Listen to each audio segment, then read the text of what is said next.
মানে আমাদের পঞ্চমনগর কৈলাসর পিএসের পঞ্চমনগর আড়াইধরুন বলে একটা জায়গা আছে, মাইলং এডিসি ভিলেজ।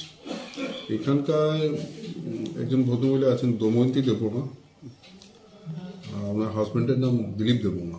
অনেকদিন ধরে পারিবারিক সমস্যা চলছিল, বিগত 3 মাস ধরে ওনারা একে অপর থেকে আলাদা ছিলেন। তো ওনার স্বামী কালকে দিলীপ দেববর্মা অ্যারাউন্ড 8:30 ওনার মানে প্যাটার্নাল হাউস যেটা আছে মানে ওনার বাড়িতে যান, মহিলার বাপের বাড়িতে। হ্যাঁ, বাপের বাড়িতে যান। মহিলা বাপের বাড়িতেই ছিলেন এতদিন।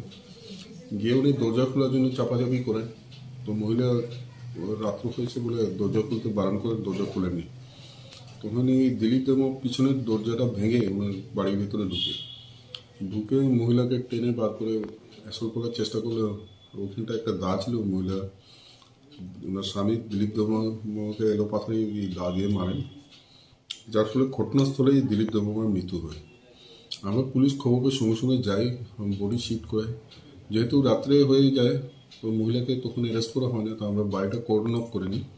আমাদের সঙ্গে মহিলা স্টাফ ছিল এবং সকালে মহিলাকে অ্যারেস্ট করা হয়। মহিলা এখন বর্তমানে কোথায় আছে? বর্তমানে তো আমরা এখানে সেফ কাস্টডির জন্য মহিলা থানাতে এনেছিলাম, এখন কোর্টে প্রডিউস করা হয়েছে। মানে মহিলা যে দা দিয়ে আঘাত করেছিল তাকে সিজ করা হয়েছে? সে রিকভার হয়েছে এবং সিজ করা হয়েছে। মহিলা কি স্বীকার করেছে এই বিষয়টা? আমরা পুলিশের কাছে তো স্বীকার করেছেন যে আপাতত মানে উনি স্বীকার করেছেন যে এরকম পরিস্থিতি ছিল, অনেকদিন ধরে অত্যাচার সহ্য করছিলেন। কালকে ওনার মানে this was beyond her limit, এর জন্য ঘটনাটি ঘটে যায়। মহিলার মানে দাঁড়ালো দা দিয়ে মানে কোন জায়গায় শরীরে কোন জায়গায় আঘাত? মাথা, গলা এবং বুকে আঘাত করেনি। ঘটনাস্থলে মারা যান? ঘটনাস্থলেই মারা যায়। প্রফিউজলি মানে অনেক রক্তক্ষরণ হয় ঘটনাস্থলে, সাথে সাথে মৃত্যু হয়।